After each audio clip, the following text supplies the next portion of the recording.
Bruh. Is that a mosquito?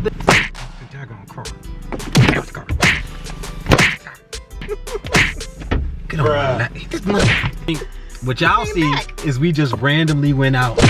What y'all see is we just randomly go out. Oh, did you hit him on me? I hope not.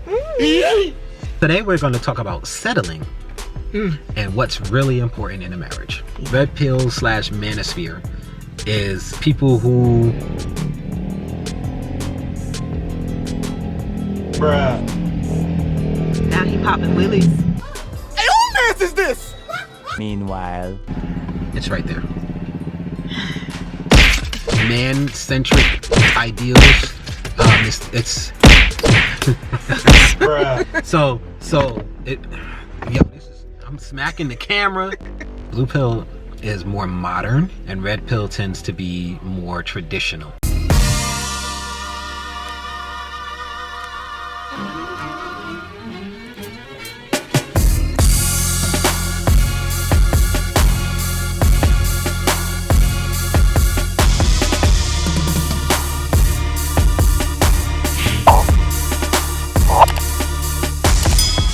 Welcome to the J&O Show, where we talk about things that we were never told. I'm Jay. And I'm O. And now you know. If you guys are new to our channel, please make sure that you like, comment, share, and subscribe. Make sure you turn on your post notifications so you can know we upload, because you never want to miss an episode. Also, if you're new here, if you guys have ideas for show topics, be sure to put them in the comment section below and write hashtag next show, so that way we can easily filter through and give you more of what you want. All right, so we found a great video by Abba and Preach, where they, shout out to Abba and Preach, go check them out. They have a lot of interesting things that I believe that is good for people to look at. Whether you agree with everything or not, guess what? There is nobody you're ever going to come across on YouTube where you agree with them 100%. But they have a lot of interesting points, a lot of interesting subjects, and they give you things to think about and to consider. Right. So they had a video where they talked to a guy who was married for 20 years. And he gave some very interesting points of things that actually matter in marriage. Right. So we're going to go down the list and some of the things he say. And I just realized that it was very weird that a lot of the things he said are not the things that people talk about when they talk about settling. You want to go through some of them? The first one was, he gave 3 for a successful relationship. The first one was responsibility. The second one was duty. And the third one was loyalty. And he went further into kind of explaining what each one of those meant. So for example, responsibility in marriage. It's more than just you being happy, is what he said, if I'm not mistaken. You're responsible because you have a duty, basically, to your spouse. You have a duty, if you have children, to your children. You have a duty / responsibility to your community. It's way bigger than just basically you and what it is that you want. I took a lot of what he said. Like you said, responsibility would be, you know, there are certain things that you have to make sure get done in your marriage. Certain things that have to be taken care of, and you guys basically split up the work, and whatever she's good at, she does, and whatever he's good at, he does. If you have children, that, you know, intensifies a bit. And then you talk about duty, and that's duty to your community. That's duty to your generations that come behind you, your offspring, your grandchildren. What are you going to leave them? Right. There's more at stake here in your marriage than just you. So that goes into generational wealth, which is a money thing, and it also goes into how you raise your children, how you treat your family. All of that matters, because those things will trickle down and will infest the relationships that your family members and the next generations have with each other. And that will trickle down and affect the type of lifestyle that they can afford, or the mindset that they have to go out and get those things. Are they hopeless? Do they feel like there's no reason for them to try to do anything? Or do they feel like they can actually have lives that mean something, and that they'll actually work towards that? Like, that's big. And I was going to say, he actually mentioned something that kind of hit close to home. Not kind of, it did hit close to home. For us, I think, as a people in general, because, you know, we like to look good. We like to floss, a lot of us. And one thing that he said, like, when it comes to responsibility, when it comes to UPS man, when it comes to responsibility and duty and things of that nature, it's something as simple as this, like an everyday decision. The new Jordans come out. Are you going to take that $180, $190, $200 or whatever? You're going to take that and go buy it on a pair of Jordans that you're going to wear for a few months or what have you, or however long it lasts, and then put them to the side?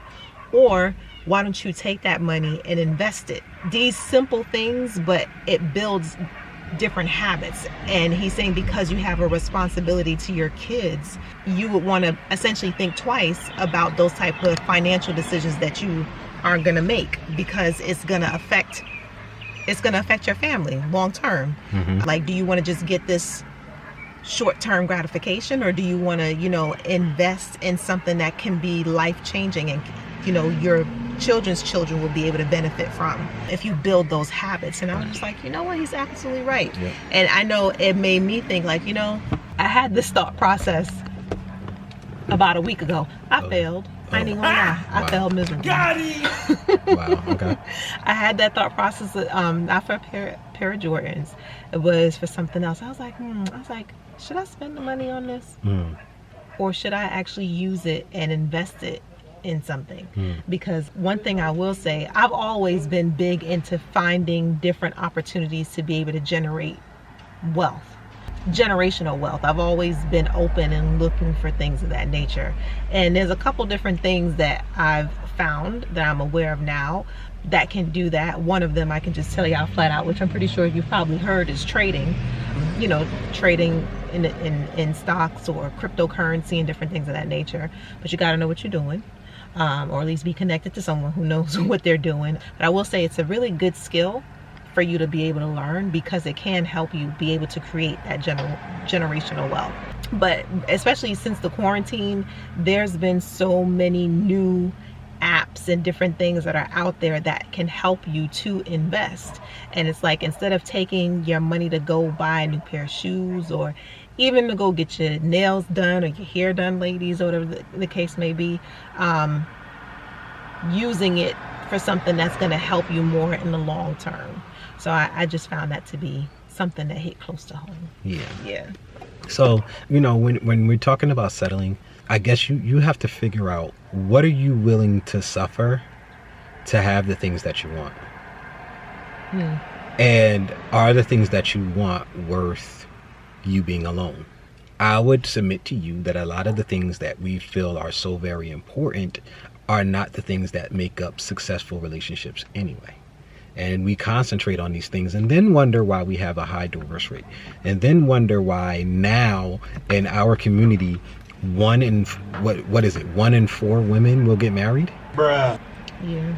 25%. 25%. Guys, we have to check our value systems. Right. And we have to, like I was saying before, figure out what it is that you want out of your life, like for real. And of course, as usual, you got to have your purpose in check. You have your purpose in check, everything else will start to line up. Everything else start to line up. If y'all ain't figured it out, nothing else on this channel. Yo. That's like the key. To everything. To everything. Yes. When you have that in check, everything else will start to fall in place. We need to check our checks and balances system for finding a mate. I am one of the people, which is why I'm not red pill. I believe in love. I do believe that the idea... Wow. Baby, don't wow. She just going... Hey, who mess is this? Anyway, the idea of love has definitely been eroded, played out, because people will say, I love spaghetti and I love that dog, and then say I love my mate or my brother, sister, or my child, and they're not the same. So yes, it is an overused word. It is played out, been destroyed, picked up and put back down and stomped on. It is horrible the way that people have treated the word love. But I still believe that it is a component of marriages that you should look for if it is important to you to have a certain type of marriage. If you want to both be attracted to your mate in that way, and you will want duty and honor and loyalty and dependability and all of that other stuff, it is something else that can go in there. But marriages can exist and last without it. It is about who you are and what you want from life and what you want from your marriage. It may be more important for you for them to have all of these other things than for you to love them. You like, we just gonna build the love because we work well. And if that's the way you want to roll, that's the way you roll. If you want to roll from, no, I need to be attracted to you and everything. And let me tell you something, being attracted to your mate, it helps.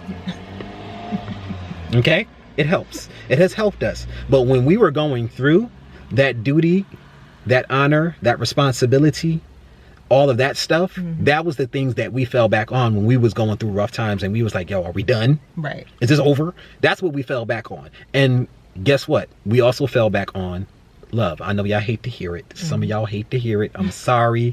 Some of y'all want to hear that it was just love that saved us. No, it was responsibility. It was duty. It was our kids. There was a lot more on the line, including, yo, how hard is it going to be for me to find someone else with this mindset that knows me and accepts me for all my craziness? How hard is it going to be for me to find somebody that's worth going through all of this with? You know, I've had the privilege of dating some amazing women in my life, but I found the one that fit me the best, and that's why I married her. Even with the understanding of that, it's just like, yo, it took me a minute to get. Bruh. Do I really want to go? I'm not, because I ain't 22 no more. And we have kids. So how is that? Like, am I okay, like, with moving away or her moving away? Oh, hell no! And then, like, how am I gonna father my kid? Like, you have to consider this, and that stuff is duty. So I want us to have a different perspective on what marriage. This here is hard. Yes. This here is work. It's work. It's work. Not work. It's work. Yeah. All right. People don't talk about that work you got to put in. Don't talk about that elbow. You need the grease on it. that grease. They don't talk about that. It ain't no ashy elbows out here. That's all right. That's why we here. You know, That's why and we here. it's hard, and it's going to get hard. It's beautiful in the beginning. It was beautiful for us for a minute, but it gets hard because eventually all of the newness of it fades, and you start to be like, well, you know, I sort of wanted this, and I sort of wanted that. And I'm serious. It's stuff I was telling her that I was like, oh, I felt like this, and she was like, what do you mean? Well, why didn't you even say anything? Like, I didn't want to say nothing because I felt like you was gonna be the person. I didn't want to ruin everything. Oh my gosh, and just, you know, I'm doing all of that stuff, and then I started changing and morphing into the man that I was to become, because we got married. You know, I was still in my 20s. It was late 20s. You know, 27, but I was still very young. And I still had not had enough growth because I was, you know, I was a little sheltered. A little sheltered, but I was also protected. I grew up in Patterson. You know, they hoard out there. They hoard. So I was protected from a lot of stuff, but that also ended up in me being sheltered from a lot of stuff, which stunted my growth a little bit. So I had late growth spurts, and she had to adjust to who I was becoming and how I was moving and how I was speaking and how I was standing, how I was acting, coming into my manhood. All of those things cause things in your marriage. She was always sort of like a lioness and just doing her. So for her, though it was something that she ended up luckily wanting, was for me to go and be more in the leadership man position. She was like, yeah, but she was used to, well, we got to get this here done, so I'm getting it done. Bruh. True. So there were adjustments in our marriage that had to be made. And these is recent. We talking about the last couple of years, a lot of this was happening. And love, it was more than love. Because that was like change number 2. Change number 1 was when them kids came and your whole life goes upside down and everything that I do is now different. There's a lot to consider. All of that stuff that everybody's on, including the money, including the looks, those things those are superficial. Right. They pass away. Last. Like, okay, and even if you got money that's gonna last, your relationship to the money will not. Your relationship to money changes. That's true. And it becomes less important, especially if you have it for a long period of time. Because it's just a tool. You realize it's just a tool. It's just a tool. And eventually, as men get older, the money means less. That's all I'm gonna say. I know this video is getting long and I'm long-winded, so I'm about to... Yeah, this might be in several parts, so yeah. Well, no, we'll see. We'll see how it goes. All right, but I'm just gonna abruptly just stop. Yes, abruptly. Out of nowhere. But yeah, like I said earlier, or maybe in another video, depending on how this is sliced up. That's right, different angles. Yeah. Look at that. Different angles. Wake you up.